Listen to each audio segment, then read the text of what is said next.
guys, happy Tuesday. Welcome to the morning after. I am your host, Charlene Joint, and of course today we're recapping episode 6 of season 23, otherwise known as Colton's season of The Bachelor. And you know by now that we start every recap off with a moment that delivered, and this is brought to you by Skip the Dishes. And this is a lighthearted moment that stood out to me, and of course you know, especially if you're Canadian, that Skip the Dishes delivers food, delicious food to your house, and so you can eat in your pajamas, which I am a fan of. So this week's moment that delivered is actually Sydney when she left, and she looked Colton square in the eye and said, "Figure out what you came here to find." Now, I wasn't wild about the fact that Sydney sort of suggested that there were still women there that were not ready. Of course, she would be one of only a couple of several women to do that. But what I loved about her saying, "Figure out what you came here to find," is the timing just felt really right. We had just gotten off his one-on-one with Hannah G, where pretty much the entire date was spent with them making out, or at least that's what was shown. And given we just saw that with Cassie last week, it's starting to feel a little like, you know, for someone who seems to be as ready as he is, it's just, I feel like we're not getting much substance in any of the front runner relationships. And so for her to just sort of be like, "Figure out what you came here to find," I just feel like he needed to hear that. And it just, in light of the last two big one-on-one dates this week and last week, it just sort of like fell with a thud. It just felt like a really important thing to have said. And it felt like it's starting to feel like he doesn't really know what he wants that much, and so kind of felt like he just needed to hear that when he heard it. So yes, that was this week's moment that delivered. So moving on, we start the episode off with last week's rose ceremony. This is no surprise. It was so obvious that Colton was going to send home Nicole and Onyeka. I kind of feel like they asked for it. I don't think anyone's denying that. I think they would admit that. What I liked here is that they both left so graciously. You know, they didn't give him a hard time. They didn't try to change his mind. I was kind of worried. Oh, thank you, Nadia. Hoodies are in. And they didn't try to change his mind or anything. They just sort of were like, "Thank you for everything. Like, wish you all the best. Like, you've got great girls here." And I just think that that's exactly what they should have done in that under those circumstances. And I'm so glad. I was kind of nervous that they were going to like make it awkward, but they didn't. So we moved to Vietnam, where Hannah G gets her hotly anticipated one-on-one. Now, it was kind of interesting here is that back at the hotel, we get a girl chat between Cassie and Kailyn, where Kailyn kind of is sort of throwing Hannah G under the bus a bit by sort of like insinuating that Hannah G lacks depth, saying that she has relied on her looks, which is a little ironic because, I mean, all of these women in some way have relied on their looks. They're all stunning. And B, it's just such a shame that Kailyn had to do this because it wasn't a great look on her, and she doesn't need to do that to be a front runner. And also, what bothered me is that it never really felt like Hannah G got redemption from that on this date, because she was sort of treated like a piece of meat on this date. And even if they had great conversation, I didn't feel like it was shown. So it just sort of felt like she wasn't able to defend herself via the edit of her date. And that really bugged me. I mean, once again, the entire daytime portion of this date, there's zero conversation, to the point where when they recap their favorite part of the day, they both say the shower. There was like nothing. I felt like it was not productive at all. We already knew they had chemistry. Like, we want more if we're supposed to consider, you know, this a serious relationship. In the evening, Hannah G opens up about her parents' divorce, and they bond over this. And I could see it being something, you know, to bond on for sure. But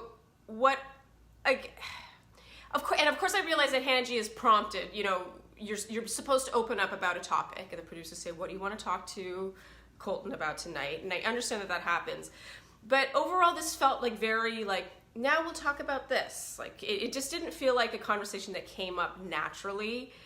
And it just didn't feel like a natural flow in conversation. The whole date overall just felt more superficial than I'd like, considering she's a front runner. And I just sort of feel this way about all the front runner relationships. So not all of them, but with Cassie as well. I'm sure there's more that we're not seeing, but how come we're not seeing it? It's really annoying. Okay, group date. So during the day, the ladies are taken to do some sort of a fighting form called Vovinam, which was pretty cool looking, but it also just felt like an excuse to have the women sort of punch each other in front of each other.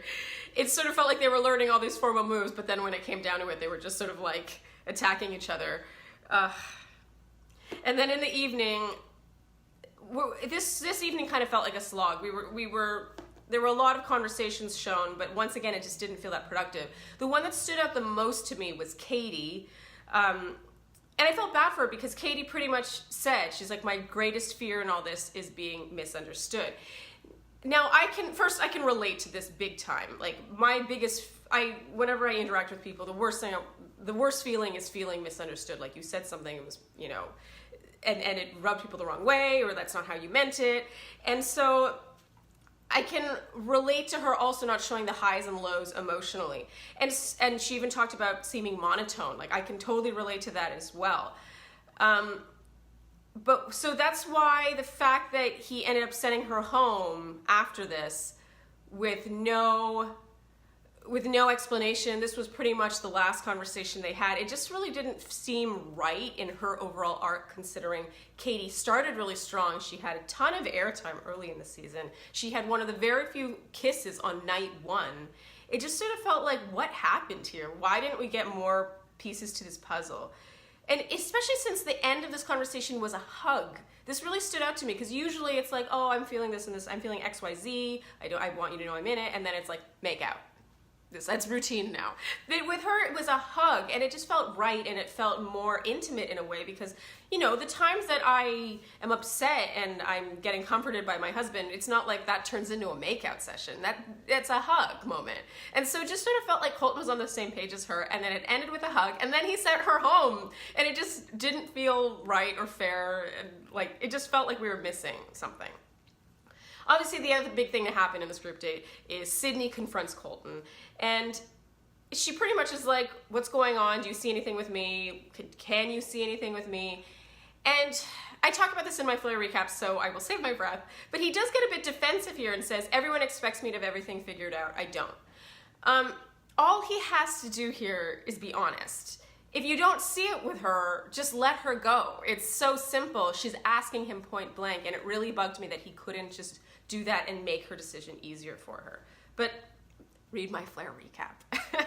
Okay, so moving on to Kirpa's one-on-one. I mean, this was a lovely date. Kirpa is adorable. If you watched her deleted scene, I link it out in the Flair recap, about her chin injury. I mean, she's so sweet. But once again, it's like we haven't seen her all season. How are we supposed to be invested? Like, they keep talking about hometowns being around the corner. So then when someone who we haven't seen any of gets a one-on-one date, it's sort of like, it just feels a little tedious. Like, how are we supposed to be that invested in this? Are we supposed to really think that she's in the running? I know it's possible. It has happened. It's just very unlikely. It's very unlikely. That said, I do really like Kirpa. I think she's so normal, and it's refreshing. I like it. Okay, Demi visits Colton's suite and tells him she's falling for him, and he promptly sends her home. I understand why he'd do this, because it, very much like, oh, you think you're falling for me, I don't see it with you. But it was so the opposite of what he had just done with Sydney, which was like, can you see it with me? And he's like, oh, maybe. And it's like, I just sort of feel like he's a bit all over the place. Like, he doesn't really, he's not treating everyone, with the same set of rules, if that makes any sense. It also felt like he pretty much admitted at the end of this episode that he sent Demi home because he thought that's who Sydney was talking about when she said that there were girls who were not ready.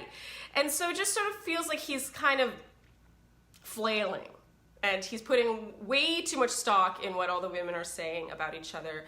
And it just didn't feel like that decision he made right then and there was 100% his own. I would love to be wrong about this. I hope I'm wrong about this, but it just sort of felt like he was skewed. He's processing too much of what the women are saying, and it's starting to affect how he treats them and how he sends them home. Finally, we have the rose ceremony where, of course, he sends Katie home, and she too warns him about the women in the house. And he has a full-blown meltdown, which is becoming par for the course. Every time a woman says something to him, he, in the face of conflict, does not keep it together very well. And yeah, it seems like next week things are gonna come to a head. That's it for episode 6. It was kind of a mess, honestly. It's sort of weird watching the lead sort of unravel like this, especially kind of prematurely. Like, we're used to seeing that in, the final or pre-final episode. Hometown week, I get it. You're becoming super invested. It's only episode 6. It's a little early to be this freaked out. Anyway, thank you for tuning in to the morning after, and be sure to read my Flare recap and, of course, my Pretty Pandas recap, all the recaps, and I will see you guys here next week for episode 7.